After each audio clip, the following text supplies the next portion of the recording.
사회적 거리두기와 실외에서의 마스크 착용 의무가 해제되는 등 국내에서 코로나 바이러스가 거의 종식되는 분위기가 조성되고 있습니다. 이에 따라 각 교회의 사역도 점차 활기를 보이면서 그동안 한국교회 예배를 지탱해왔다고도 볼 수 있는 온라인 예배에 대한 재평가가 이루어지고 있습니다. 하지만 아쉽게도 결과적으로는 온라인 예배가 한국 개신교인들에게 그다지 만족감을 주지 못하고 있는 것으로 나타났습니다.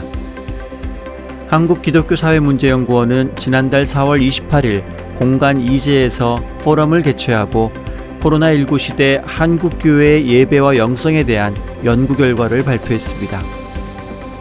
이 자리에서 선결대학교 이민영 교수는 온라인 예배의 의미와 한계, 코로나19 기간 동안의 변화라는 주제로 발제를 했습니다.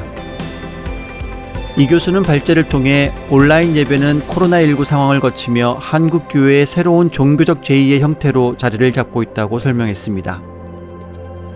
이번 포럼은 지난 2월부터 3월까지 만 19세 이상 교회에 출석하고 있는 개신교인 남녀 1000명을 대상으로 실시한 설문조사를 토대로 진행됐습니다.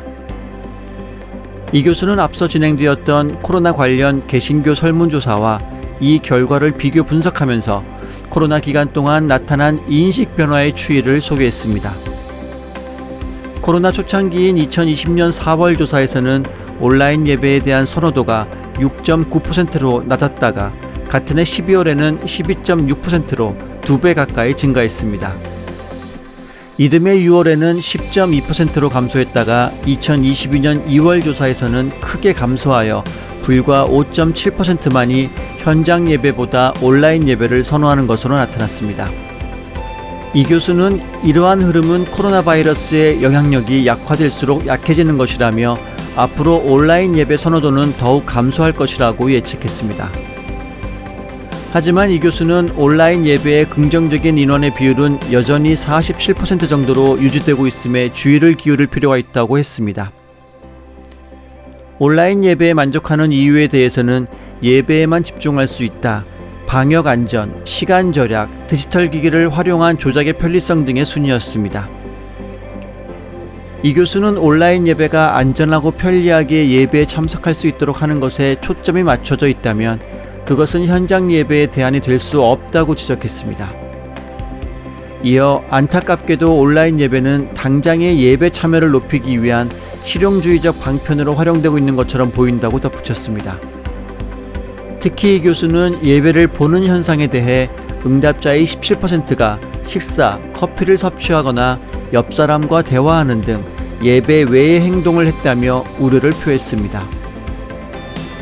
이 교수는 또한 온라인 예배는 여전히 일방적 전달을 주로 하고 있으며 이에 임하는 교인들 중 3분의 1은 시청자의 역할에 머물러 있다는 의미라고 해석했습니다.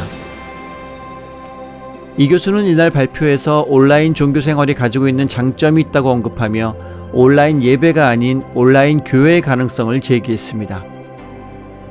그는 마지막으로 충분한 시간을 가지고 한국 교회의 환경과 상황, 신앙생활 등을 기반으로 한 진지한 연구와 성찰이 필요하다고 조언하기도 했습니다. 우리는 지난 2년여간 대면 예배를 드릴 수 없는 상황에서 온라인 예배를 통해 어느 정도 예배에 대한 갈증을 해소할 수 있었습니다. 그로 인해 많은 교회들은 성도들이 교회를 떠나고 일부 교회들은 문을 닫는 등 큰 어려움을 겪어야만 했습니다. 그럼에도 불구하고 그 어려움 속에서도 예배를 지속할 수 있게 해준 것이 바로 온라인 예배였음을 우리는 모두 인정할 것입니다.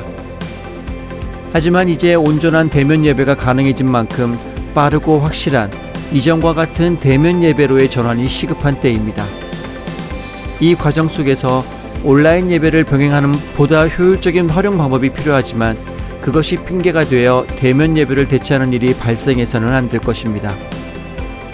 예배는 단순히 보는 것에 있는 것이 아니라 성도들과의 교제 가운데 온전히 내 삶을 드리는데 그 의미가 있기 때문입니다. 지금까지 다소니 교육의 뉴스였습니다. 감사합니다.